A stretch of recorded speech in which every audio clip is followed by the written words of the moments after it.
Okay. Well, welcome everybody to Evening with Jen and Dr. Bob, but we are not Jen and Dr. Bob.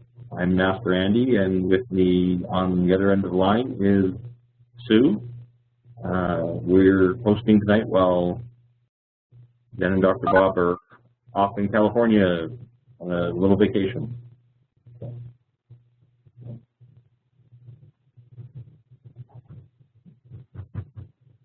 Checking. Okay, it looks like Zaddy has joined through audio, so that's good.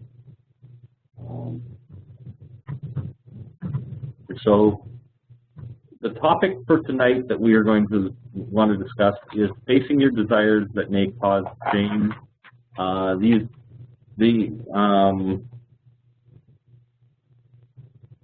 is going to be, first of all, neither Sue or I are professionals in this area, so this is our experiences, and everybody here sharing their experiences is what we're looking to do. It's all based on sharing experiences and not prescriptive or analytical in any way based on it, not being professional. And so that's, I just wanted to say that. What are we talking about shame here? We're talking mainly about the shame over our sexual desires or our power exchange, the things we do in our power exchange that are, and what shame does that create for us?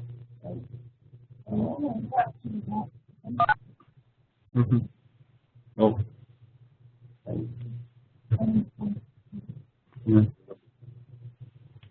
And so we're talking about that kind of shame.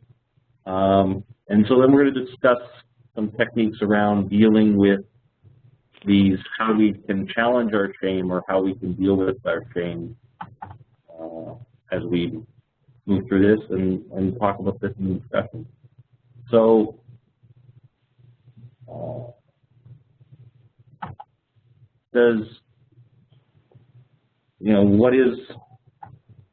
what's people's perception if people want to communicate? What do you feel around shame? What do you feel shame is, or how do you feel shame affects you in your life?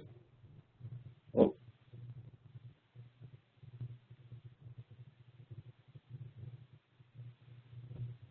Anybody?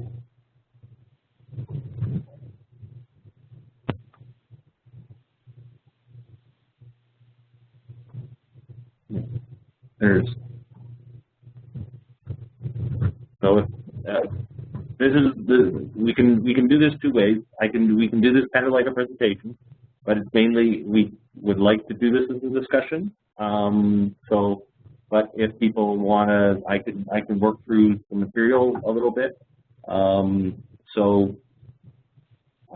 We don't normally do these evenings as just a presentation. Most of these evenings with Jen and Dr. Bob are discussions with different input.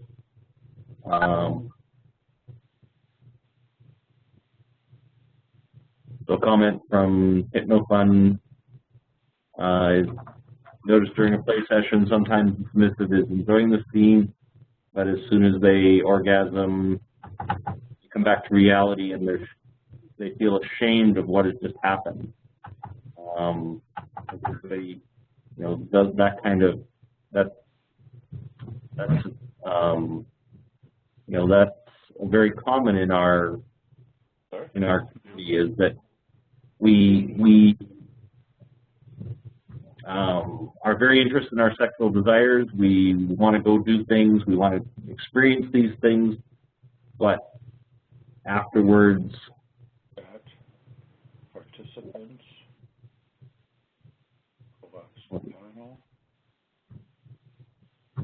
Daniel, or you have a comment? No. Okay. Beside your name on the panel, there's an option to mute your line.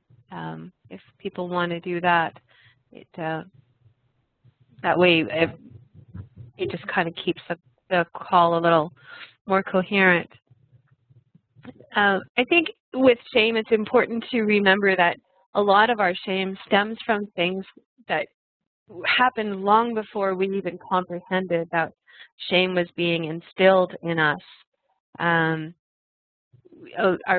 teachers, parents, our neighbors, shame is a tactic or a tool, if you will, that parents use and the teachers use to get people to do the things that they want. And around sexuality, there's a lot of shame, and it's more from trying to keep us safe as children and things like that.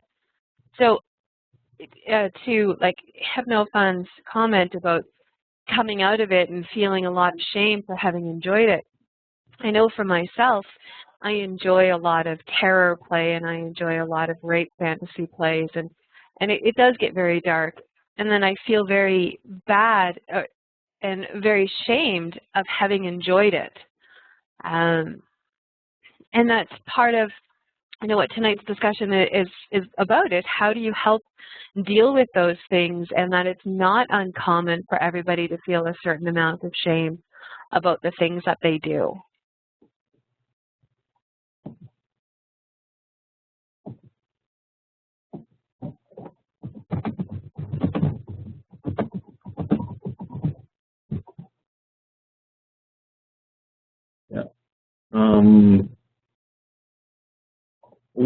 Yeah. It's that kind of thing. Even in the community, we talk about openness and acceptance in the community, but there's some people like certain things and other things, and some things aren't acceptable in certain parts of our community. So even though we may enjoy something, certain types of acts, we may not feel comfortable in participating with them in the community, in front of our friends, and that we're part of our community, and they'll affect us.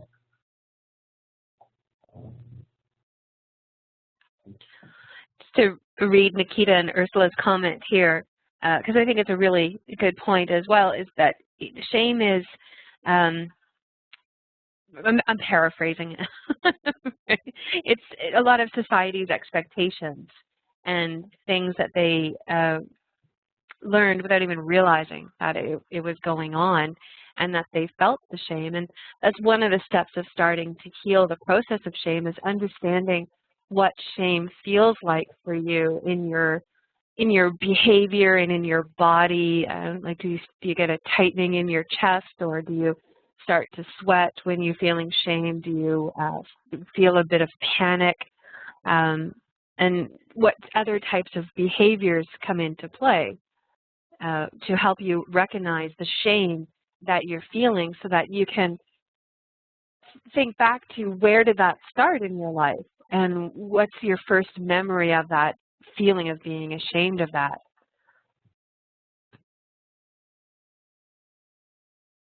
Back to you, Master.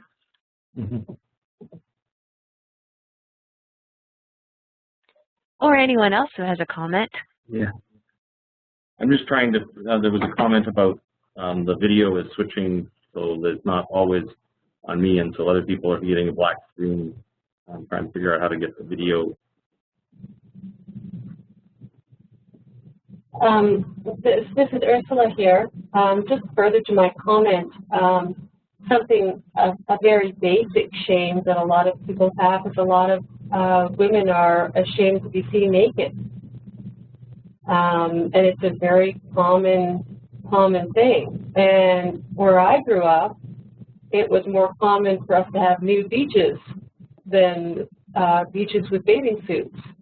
So anytime my family took me out swimming, we very often ended up at one of these beaches where nudity was basically just accepted and part of the everyday. So I have absolutely no shame surrounding being naked. And it's a very different way of growing up. I'm used to seeing naked bodies. It was no big deal in my family.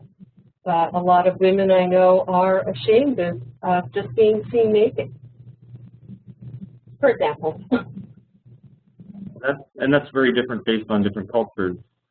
European cultures are much more open to those kinds of environments than our North American cultures are, or it as well. So it's different upbringings in different cultures make a big difference on that.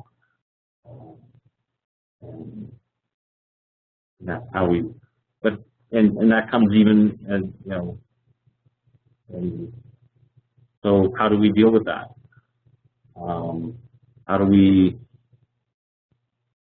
get past these strains, and and get so that we are more comfortable or willing to express some of the things that we feel uncomfortable? How do we find, and we got to look and find people, like-minded people, or people who are to support us and open to listening to our challenges, or listening to our feelings on these things. There's a couple comments here, so I want to make sure that we include them. We want to read through. Well, while you're doing that, maybe I'll start with, one of the questions for tonight is, what things have you had to face to get to where you are in your relationship? I know for myself, I had to face my shame of being submissive, and my desire to be a slave, and my desire to serve another person. And that was a very deep-rooted shame for me, and took 6.5 years to get over. But with enough support and learning that it was safe for me to do that, I was able to get past that, and now I can be a slave. So what are some things that people have had to face their own shames in order to get into the relationships that they're in? Oh. Can you folks hear me? Yes.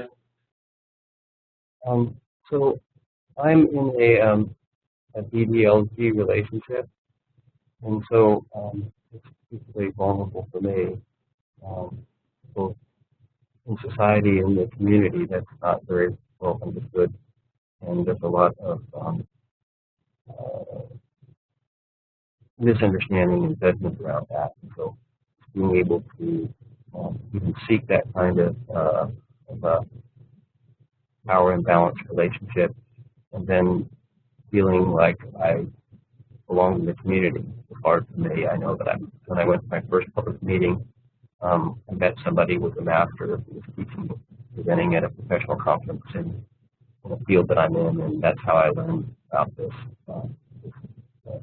particular meeting. And only after the person had identified themselves as a master, I was comfortable with that, and then I found out that he also had an aspect of the relationship where he was a daddy, and then I thought, okay, now I'm for this, because I didn't think that I would necessarily be accepted, even in the community.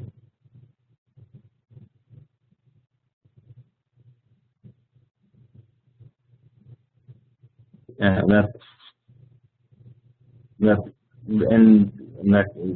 kind of where is even though there's this concept of an overall community, there's different segments of the community. And so if you're leather, there's things that are acceptable and that. If you're in the heterosexual BDSM community, there's things that are acceptable, and there's other things that are frowned upon. And if you're from the swingers community, there's different things that are acceptable and other things that are frowned upon. So finding the community and people who you are most, finding your community, finding the people that are closest to who you are, can help you, and somebody that speaks to you, like you said, finding a master, finding somebody who is living what you've envisioned and help you start to come out and think, well, maybe I can do this.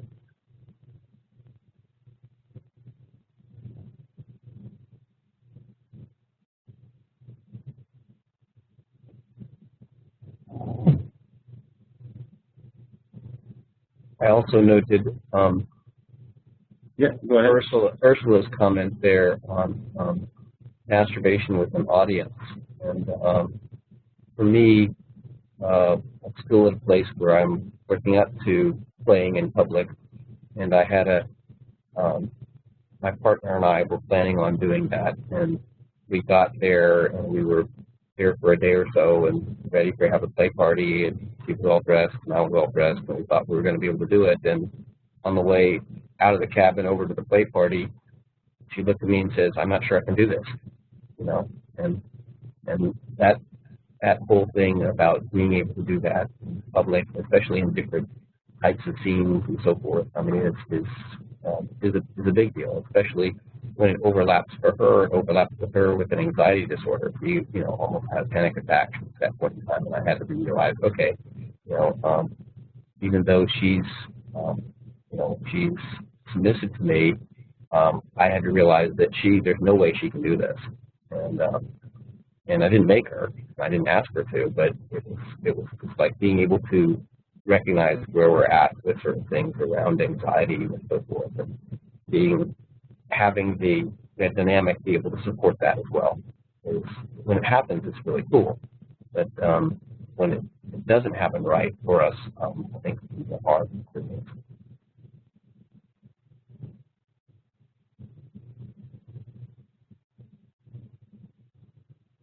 Yeah, and there's that balance in a power exchange relationship. If you're the dominant in that relationship, is understanding and realizing that pushing somebody that's trying to struggle with their shame, and balance of pushing them through it in some cases. In other cases, you have to pull back and you've got to let them, give them some room, because you don't want to do damage by pushing too hard in those areas. It actually kind of leads nicely into, I'm going to try to pronounce, I believe it's Couse, but if I've said your name wrong, I apologize. Their comment about using shame, such as erotic humiliation and that kind of stuff, and how does the DS dynamic support that, and also, like, what are some of the things that people can do to ensure that it stays constructive, and that kind of stuff. For myself, liking the rape play and liking the terror play, it does bring me to that place of shame as well. So I'm not so much, well, I'm sure my sir is going to disagree here, but I don't know if I like a lot of humiliation stuff, but I think I like humiliating things. I don't like to be publicly humiliated. And one of the things that Andy does with me a lot is, after the fact, he lets me know that it's okay. And it's never used to tease me about or anything like that. Like, as an example, I've recently developed a fetish for pop bottles, and if anybody knows me, please don't ever bring it up, because it's very shameful for me. But Andy doesn't use that to have humiliation outside of it, outside of wanting to bring about that erotic sensation. And I find that's one way that he's very constructive, and our DS dynamic can allow me to go to that place, because I know that he's going to take care of me after the fact. I know that he's going to take responsibility, and I'm still loved, and I'm still accepted, and I'm showing that afterwards as well. So, anybody else with ideas? Actually, I was going to go a little further on that. It kind of leads into that it's important to keep that, that some of that kind of play, where the humiliation type play or shame play that is involved creates shameful type things that can be erotic during the scene, just stay within the scene. I've been to a few places or events where some people take that too far, and people get teased or harassed about some of those things, and that's not appropriate. It doesn't help with the shame, and they're getting through it and getting past it if it becomes a weapon by our friends and sometimes our people that we're very close to, and use that against us and do damage in doing that.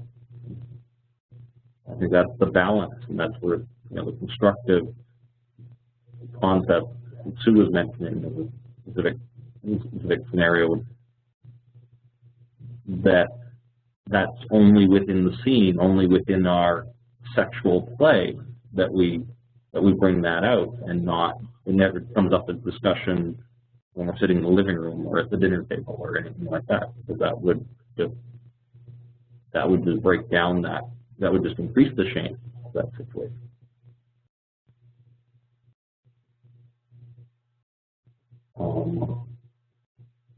So we'll move on a little bit into how do we deal with this shame,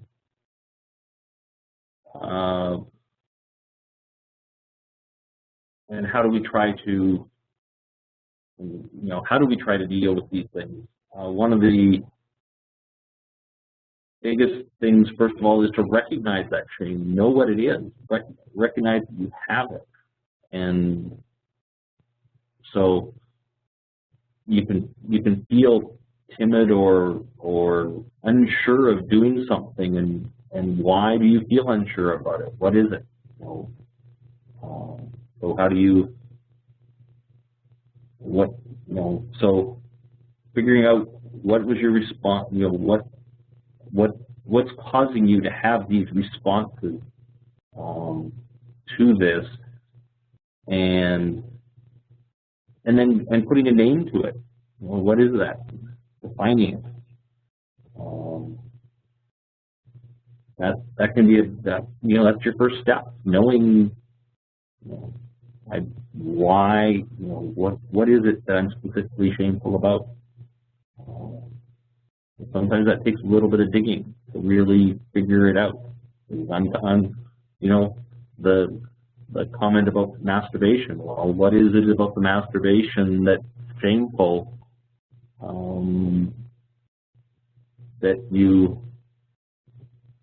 What's really that shameful part of it? And digging into that to figure out what it is. And there's a comment from here on what I'm doing.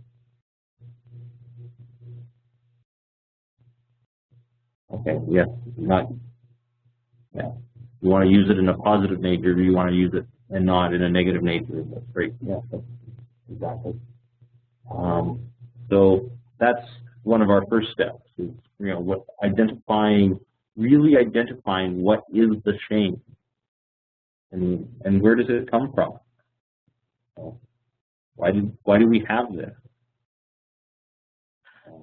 And another tool is, and Mickey brings it up in their comment about being in a couple, that you have that support. But when you're not part of a couple, you don't have the support in dealing with your shame after the fact, or if you do enjoy humiliation play or shame-based play. And I think it's important to find support for yourself as you go through dealing with the different types of shame that you might feel. And personally, I think this is probably the only time I'm ever going to say that FetLife is awesome. Because if there's a fetish out there, you can find a group for it. You can find people who are actually okay with it. And it's not a group of people saying this is horrible, this is bad, or you shouldn't be doing this. But it's a group of people who are saying, you know, this is okay, and you can do it safely, and you can, and it's okay to feel this way, and it's okay to do this stuff, and it's okay to like it. And by the way, when you're done, this is how you might feel. And if you feel really crappy, give me a call, or go online, and there's people there who have probably been there, which I think is really important to do, is find that support network for yourself to be re-educated and validated that what you're feeling is okay. Yeah. We, as part of putting together the workshop that goes with this discussion, we went and looked at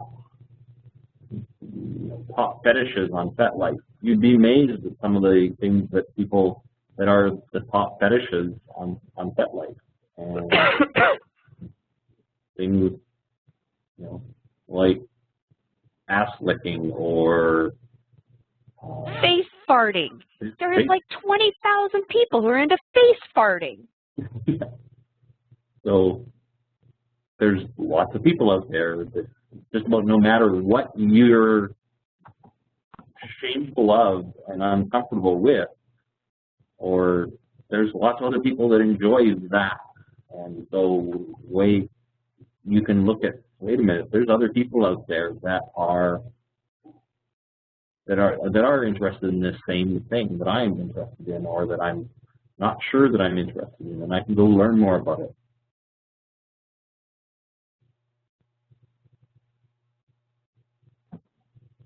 For me, one of the things I like to look at is, kind of some definitions. One thing is, I would define shame as a feeling that I am bad, and guilt or regret or uncomfortable is that I did something bad. And so if we look at it in that way, when we define shame, we're applying a feeling to kind of say that we are that it's part of who we are.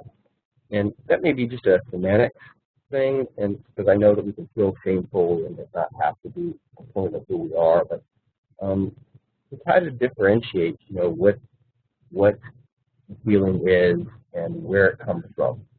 Because many of these, at least for me, are old feelings. They're old feelings. They're feelings that come from a different place. And some of them, when I work through that feeling and I get to a better place of what I know it means in my life, and where the power is, and what's good behind what's going on, I feel better. And I think that there are a lot of people in the community who come into kink, with baggage. Most of us come with baggage, and no one gets out of childhood unscathed. But sometimes it's a prior relationship, sometimes it's something we believe from back then, and sometimes it's the way we look at ourselves. It's important to kind of identify it. And in the end of the day, for me, I try to decide, well, does this mean that I'm somehow flawed and in a bad way? And if it goes there, then it's a different thing. Then it's like, wow, this is something I'm working through, and it's like, wow, I understand what it means, and I'm just uncomfortable with how I'm expressing it or whatever. Does that make sense? Yes, absolutely. And the very first point you made about the difference between shame and guilt is very important. Is guilt is usually guilty. You're guilty of an act. You're guilty of a specific activity or act that you've performed. But the shame is very much the emotion that goes with how you feel about it. Usually, guilt will last a couple hours, maybe a day. Shame will last a lot longer. It will stay with you for a lot longer. And that's why it's even more important. We can make a mistake. We can accidentally push somebody somewhere or whatever and feel guilty about that. If it was an accident, you're only going to feel guilty about it. I accidentally did this.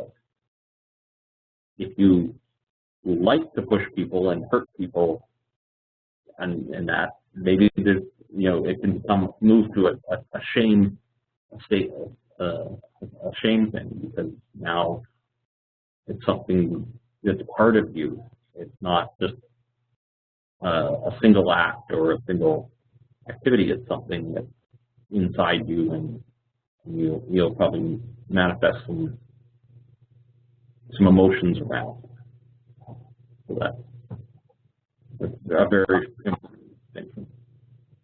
I agree, and one thing that brings us back to the topic is there are many things that are in some of our kinks and fetishes that are not well appreciated in society, and they're seen as something that's very bad when they're done in and they certainly are in a non-consensual or an abusive way. But within a power exchange relationship, that those same acts can be, or the same kind of thing, like something that was humiliation play or rape play or age play. They can actually be between two consenting people who want to do that, can have a whole different meaning and can actually bring people together. And so overcoming the idea that, we should feel bad about this, but really we don't, and really it's enhancing in some way, is something that I think is kind of the crux of what you're talking about in many cases. Yeah. So allowing the nurturing parts of it come out, or the beneficial part, the part that really feels good, when you find someone else who can enjoy that, and then it enhances your relationship. And I think that's what is important in this play relationship that's going to be gone tomorrow. If you've enjoyed each other at the time, and it was something that was an experience that you both appreciated having the opportunity to do. And sometimes, the very rare experiences in our lives where we don't get a lot of opportunities to share that kind of part of ourselves in a supportive way.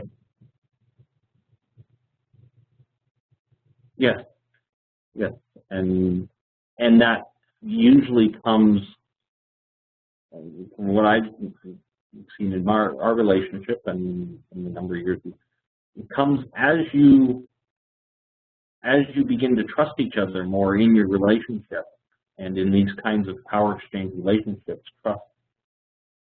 I think trust builds stronger than in many other types of relationships, and you become more willing to expose those things that you may be shameful about to your partner, and find out that they're willing to accept you for those things, and that just makes, as you go through that process, them accepting each of those items, the things that you're shameful about, and supporting you in them, just makes that relationship that much stronger. I just want to go back for a minute to the concept of the definitions and how important it is to know and to the definitions and the difference between shame and guilt, and that shame very much is a judgment on yourself. It's how you look at who you are as a person, whereas guilt is very much about how you feel about what you did. And I bring it up because one of the tests that's a pretty good indication of are you dealing with shame or are you dealing with guilt is in the apology process. And if somebody says they're sorry and you say, it's okay and I forgive you and let's carry on, and then they keep on going, no, seriously, I'm really sorry. Like, you have no idea how sorry I am. And they don't accept your forgiveness or your, that it's over for you, and they keep on bringing it up. Chances are they're in shame mode. And I think that's important for the little letter types because a lot of the times I know I'll make a mistake, and it's not guilt that I feel. It's shame that I even made the mistake. How could I not have known that? Or how could I? All kinds of different things. And so having forgiveness from Andy isn't that important. It's more important for me to have forgiveness from myself. And it's important that he recognizes that and is able to say to me, okay, you've got to forgive yourself and let this go. And that can help me get out of the shame.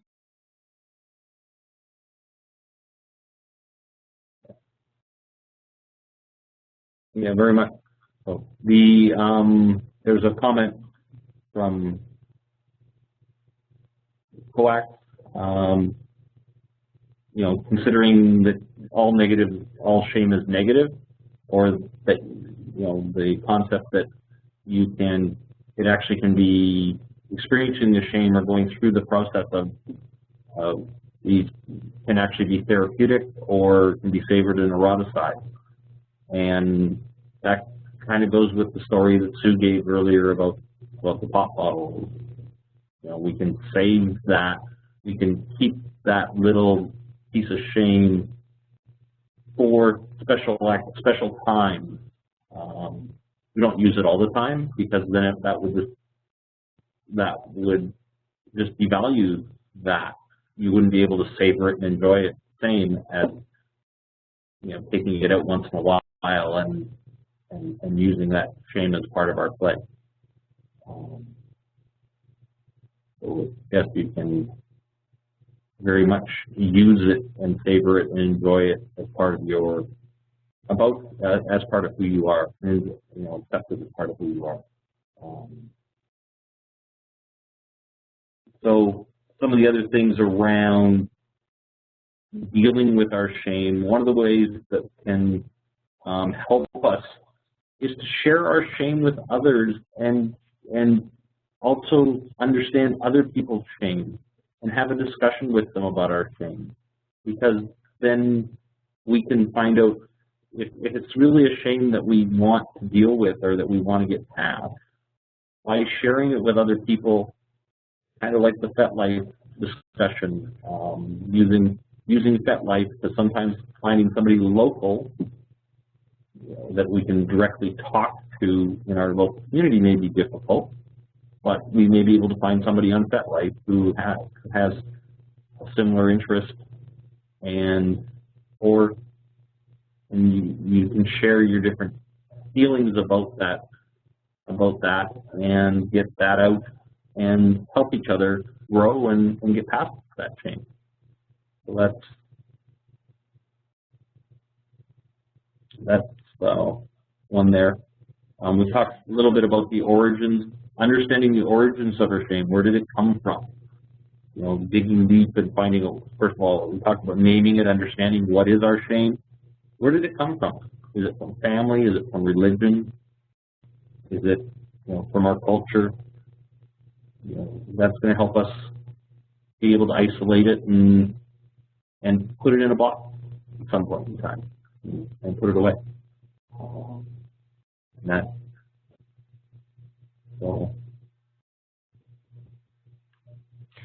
What are some of the ways that other people have found to help deal with their own shames and their fears? And I noticed Nikita and Ursula had talked about, ultimately it comes down to facing, like digging deep and finding out what your fear is. So what are some things that people have found very helpful for themselves?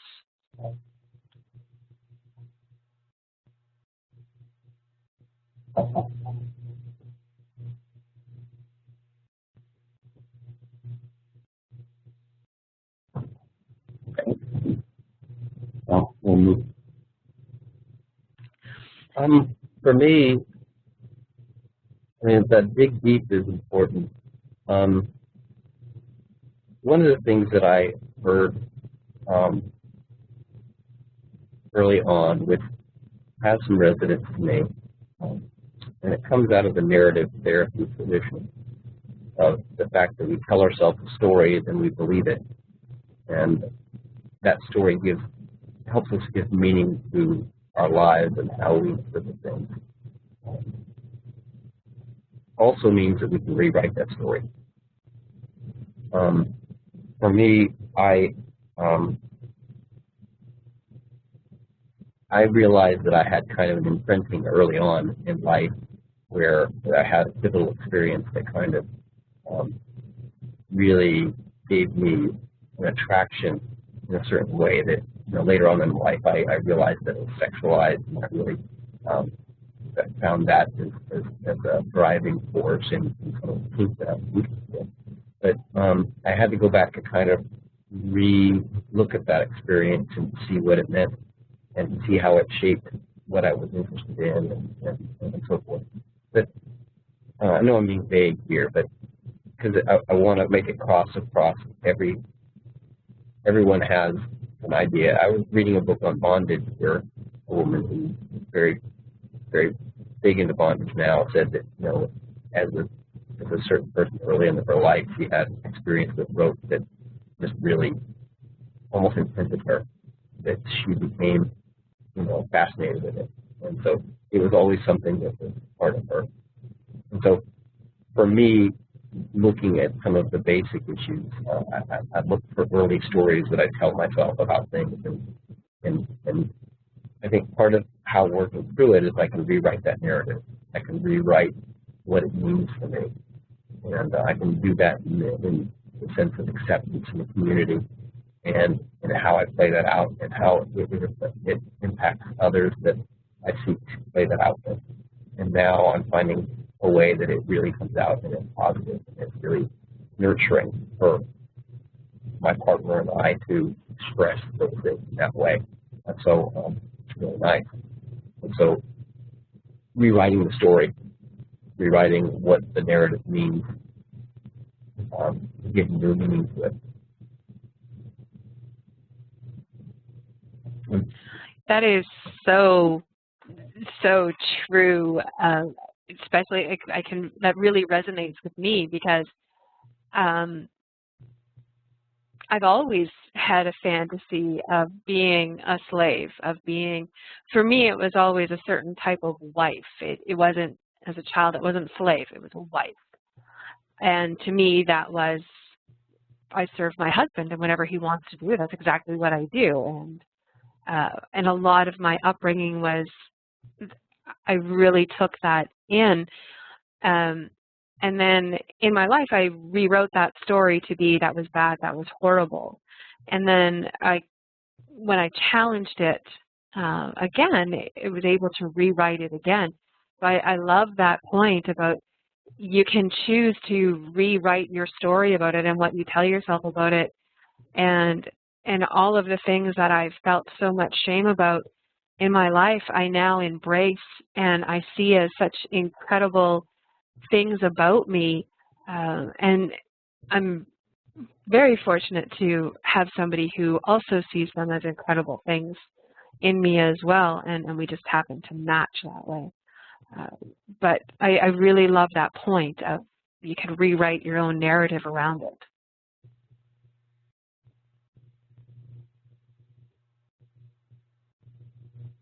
Right, and there's also comments coming in the chat about the thinking that it's other people judging you when it's really yourself, and worrying about other people judging you when really other people judging, people are going to make their own interpretations of us, but we always worry about those interpretations, but a lot of times we're harsher on ourselves about thinking what they are going to think of us than what they really think of us for these things. And the ones that don't like who we are, well, maybe we don't really need them that close to us. But I think that's a very valid conversation.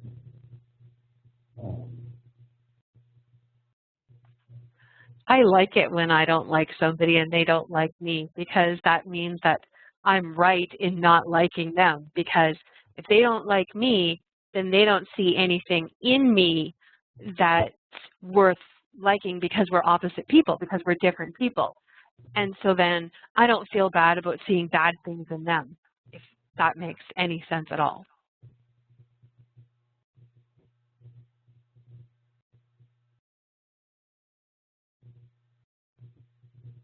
Just quickly, well, co-axis that as a Dom, an extrovert, I found that I tended to seek for my submissives and bottoms to develop strengths which are opposed to the shames or weaknesses that I carried within myself. Okay, great, yeah. So you're trying to get them to, you want them to go be past those shames and not be dealing with those shames, even though they're in yourself. That's an interesting.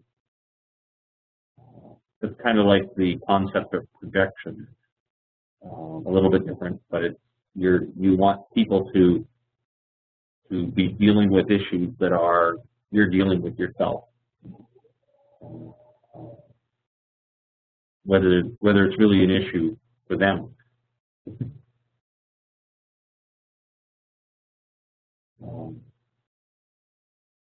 Oh, and yeah. Okay, so you find you benefit from it, even though that you actually didn't work through it on your own, or through them. That's interesting.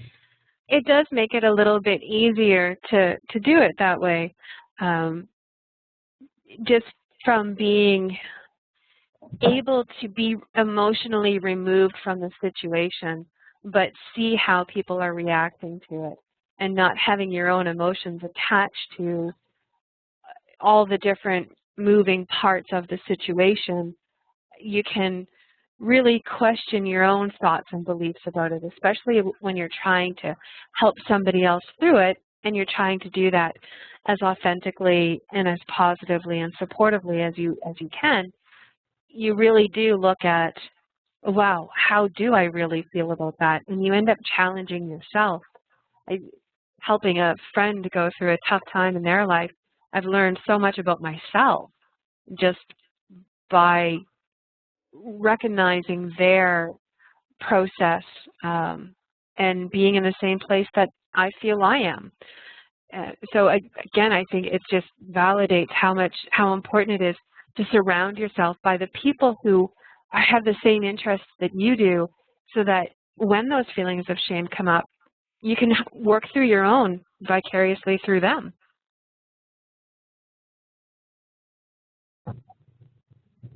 I have another comment.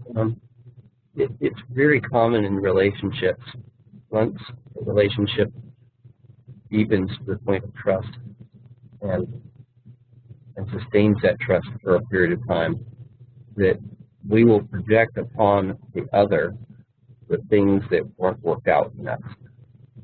And we will attempt to work through them in that relationship.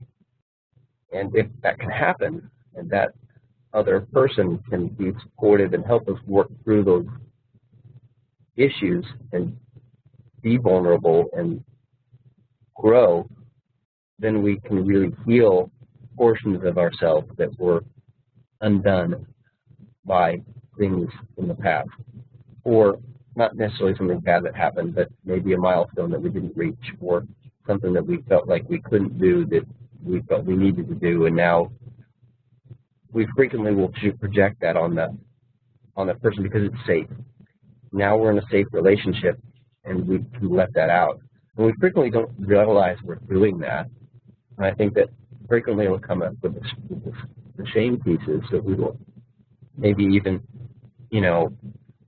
bring that up to them and say, well, isn't that awful? And they will say, well, it's not really that awful, and you're somebody that you I care about. And, why do you think it's so awful? And we test them to try to show them how awful it is so that they will reject us, because we're expected to be rejected. We want to feel that rejection, but when they don't, and they say, well, no, it's not really that awful either. And well, what's the problem with that? Why do you feel that way?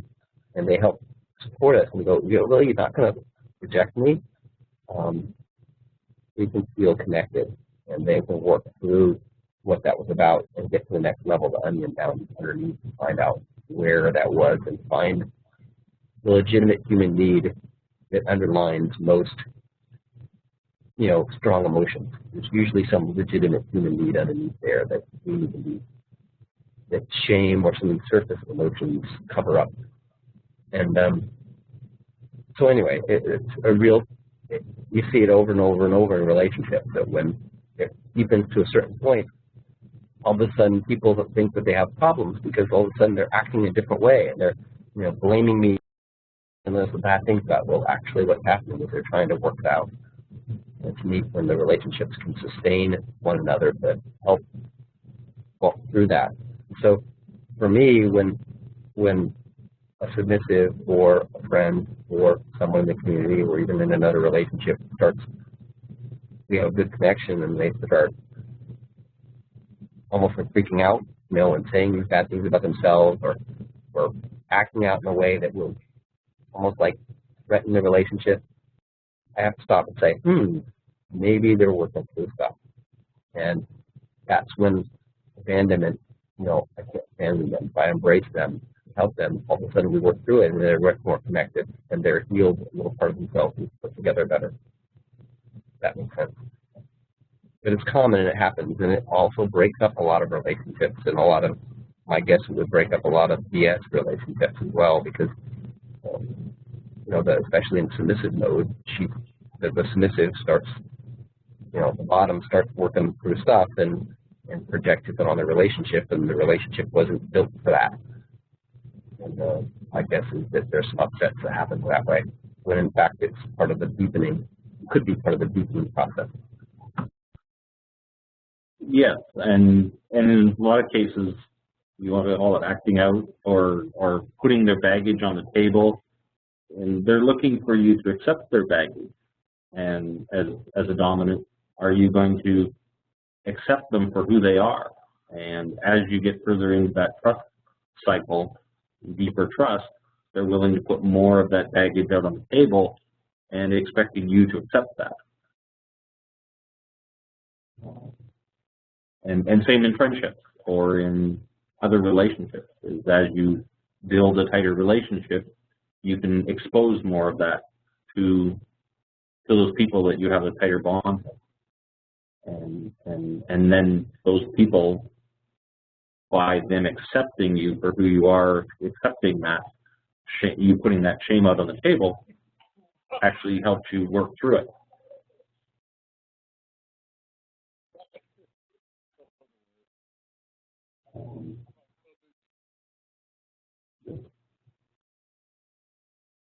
So, in some ways that that comes into some of the concepts we talked about facing the shame and experiencing it.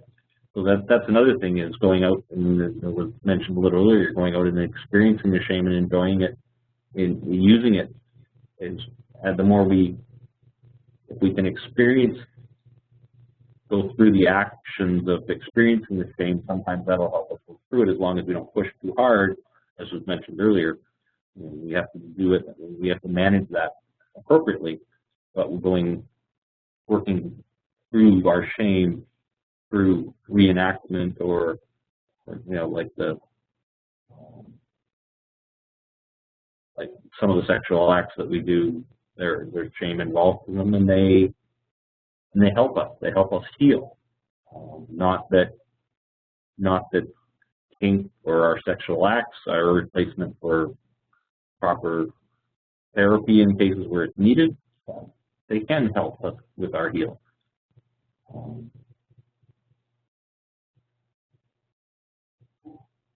And eventually, for some things, is taking the shame and replacing it with mature guilt, or with just with getting it to a guilt level where, okay, hey, that's just guilt. That's not, I don't need to be shameful about that. I can be a little bit guilty that I was like that or that I did that. That's okay. I can have that guilt. Get it back to guilt and get it away from being shameful. I think where guilt comes in as an appropriate positive thing is when you start dealing with some of the things that a lot of people might consider edgier, like the rape play, or like that's the one that comes to mind because that's what I live, I think. But the idea of how do you know when you've gone too far? And if shame is a way of keeping people from doing these behaviors that could be very damaging to somebody, taking away the shame, does that mean that this person is going to start hurting everybody? So this person's going to go out raping everybody, or this person's going to go out torturing, or just flogging the person in the bank lineup in front of them. And where guilt comes in a healthy way is you would feel guilty for having done that to somebody who doesn't consent to it. And so taking it away from the shame, where it's a judgment on yourself, and it's a judgment about the action. And the action without consent is not a good action to take in the general public. So the idea of mature guilt is guilt becomes your way to manage the behavior and know what the limits are and what you feel okay with as a person, as an action, judging the action, not judging yourself. I would agree with that one. The other positive thing about guilt is that we can do something about guilt. We can say, okay, I went too far and someone felt hurt. Well, we can apologize. We can try to make it right. We can make restitution. We can, in ways that we can't ever find a way to repay or repair the damage, we can still make an act of kindness in that same area to someone else that wasn't affected. And we can do something to repair the flaw that we did about with guilt. With shame, when it's I am wrong, there is no way to fix you. You know, you can't jettison yourself. Well, you can work through it and make sure that work through that issue and try to find a way past the shame. The good thing about guilt is we can do something about it. You know, if we really need to, it can be a motivating factor, and it can change our behavior in the future. Like if we decide that, you know, like you mentioned, that we wanted to, we're short with a person in front of us in line, and we make a bad comment, or heaven forbid we, you know, strike them or something. Well, certainly society will have consequences for us for that, but we can actually go do something about a bad act.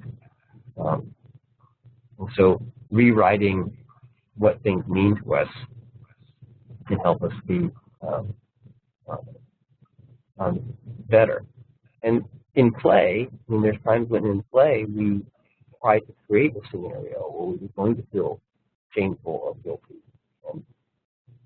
But it's not the same for me as actually living something that is a flawed character that's hurting other people in a bad way. It is experiencing a very challenging emotion in a way that is savoring it in the relationship. And it doesn't, it's put together in a way that it's not supposed to hurt somebody. It's consensual, so it's supposed to be something that they're interested in, or it's helpful to them, or even if it's not helpful, but they're okay with it. So I think it's really cool that we can play with these things that way. One other comment I want to make about someone saying about therapy, well, there are some of these issues that we're talking about that are pretty edgy, that you're going to have to find a really good therapist to be able to deal with that. There's a lot of therapists that won't be able to deal with some of the stuff we're talking about, you know, without, you know, not knowing where to go with it. So we may have an opportunity in this community to work through some things that maybe even would be difficult in some sorts of therapy. Yeah, yeah, I think that's a good place to close at this point. We've had our hour. It's been a very good discussion for the hour, and we greatly appreciate everybody participating and coming out in this evening. And you know, hopefully you gained something from this discussion. And thank you for spending the hour with us. Bye, everybody.